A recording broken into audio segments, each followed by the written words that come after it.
Saludos a todos.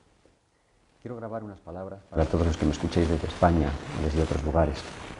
Unas palabras urgentes que dirijo a mis amigos desde Atenas, desde esta Atenas cada vez más herida. Quiero informaros de una situación que nos atañe a todos y que por su gravedad está consiguiendo que en los últimos tiempos cualquier otro asunto de los que nos ocupan parezca casi una frivolidad.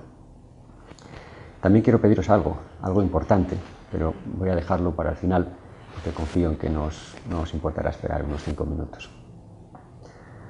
En los últimos tiempos, el discurso político y mediático de España y de otros países europeos ha sido decir, en tono de alivio, que nosotros no somos Grecia, que nuestra cuenta de resultados es mejor y que los griegos, en el fondo, se merecen lo que ahora les pasa por ser vagos y díscolos y propensos a huelgas y manifestaciones. Esperemos que, ahora que la marea está llegando a España y a otras latitudes, ahora que comienzan a recortarse allí sueldos, pensiones, derechos y prestaciones, los españoles y los europeos sopesen mejor su juicio sobre Grecia y tomen conciencia de la verdadera naturaleza de la situación que nos amenaza a todos y de su verdadero alcance. ¿Qué es lo que está pasando? En términos históricos, lo que está pasando es que quienes controlan en el mundo el poder financiero se están haciendo con el poder político a través de la creación y de la explotación de la deuda. Y que lo están haciendo con la connivencia de nuestros gobernantes y ante la incapacidad de una reacción organizada de los ciudadanos. Por eso el problema de Grecia no es un problema de carácter local. Es la cara visible en Europa de una tragedia que nos afecta a todos.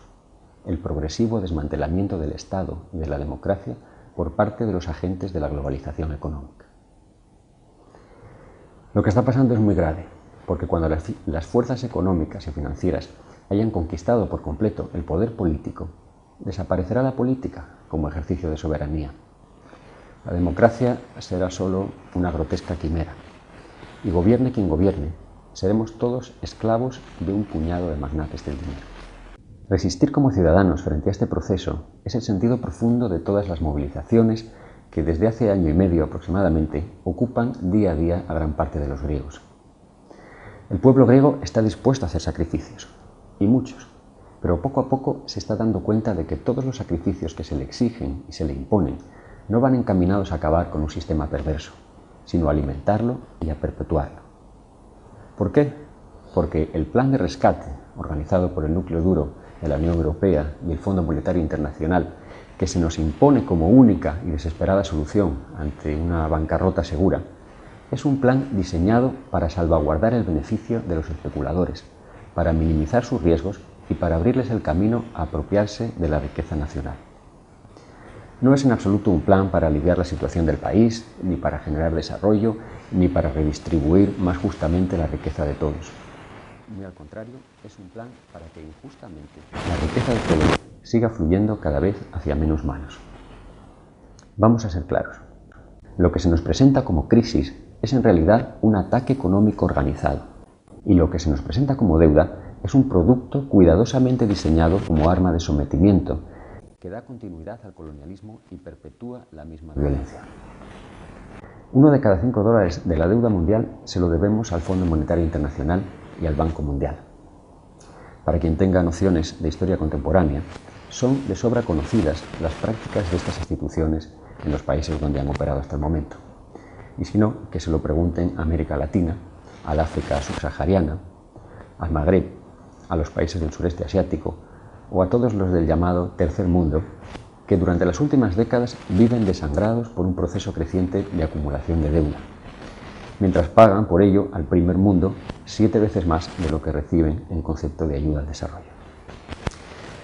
Estas instituciones actúan como intermediarias financieras, haciendo que a través de sus créditos los inversores tengan mayores garantías de cobro frente a los países en los que invierten. El objetivo de los inversores, ya se sabe, es cobrar.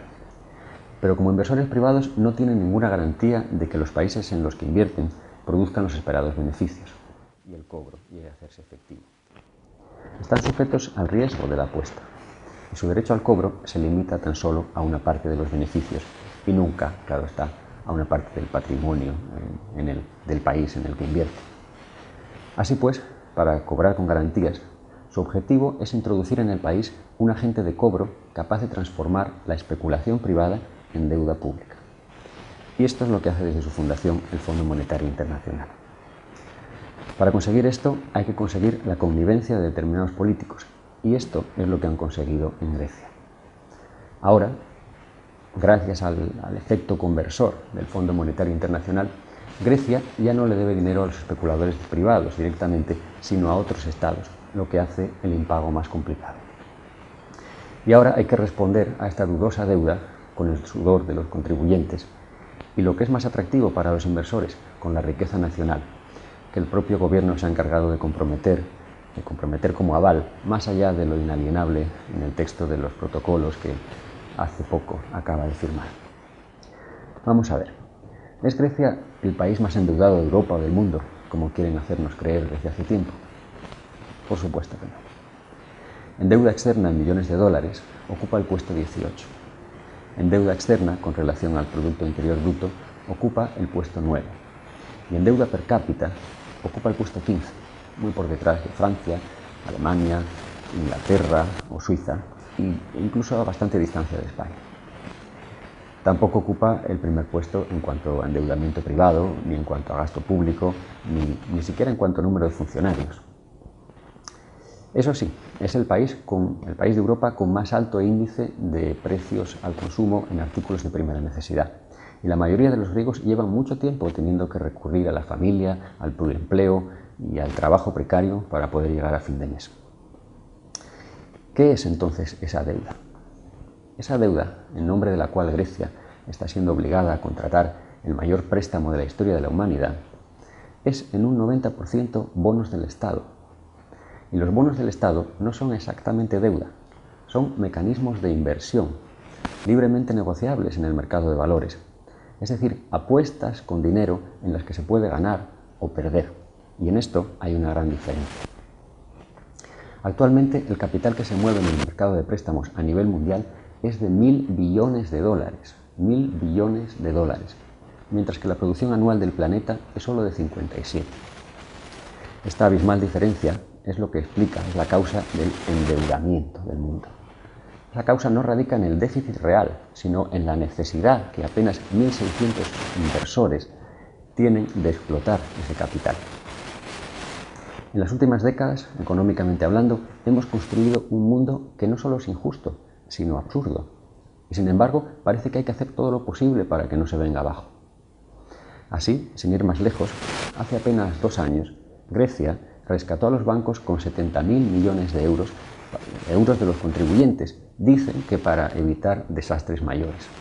Y ahora hay que rescatar también al sector financiero, nuevamente con el dinero de los impuestos de los contribuyentes. Mientras tanto, atención, el 50% del dinero que se mueve en el mundo lo hace a través de compañías offshore creadas en paraísos fiscales para evadir impuestos y para mantener el total anonimato de sus propietarios. Solo en Grecia operan más de 4.000 offshores y en los últimos 10 años se han fundado en el mundo más de 1 millón de estas empresas inventadas por los especuladores anglosajones. Hoy los golpes de Estado los dan los financieros.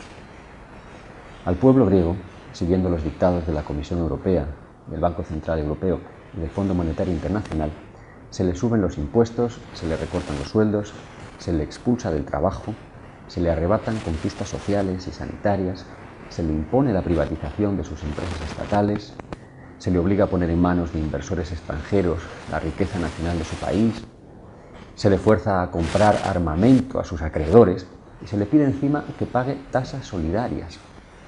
Mientras se está subvencionando a los bancos y ni siquiera se plantea la imposición de una mínima tasa del 0,1% sobre las transacciones financieras internacionales. Una tasa con la que podrían recaudarse anualmente más de 600.000 millones de euros, más de la supuesta deuda griega, sin tocar el bolsillo de los contribuyentes ni el hambre de los pobres. Pero esto no se hace, debe de ser inmoral. Mientras el mundo funcione así, ni los políticos ni los financieros tienen autoridad moral para imponer los sacrificios que pretenden. ¿Y qué podría hacerse? Me diréis. ¿Qué es lo que no se hace? Ante todo, a lo que está llamada la ciudadanía europea, si es que existe, en Grecia, en España y en todos los países de Europa, es hacer frente común contra el abuso. es a exigir a los gobiernos que frenen a los especuladores o que se vayan a casa, que obliguen a los inversores a asumir el riesgo de sus descabelladas operaciones, en vez de acudir en su auxilio con el dinero público cada vez que sea necesario para que siempre salgan ganando.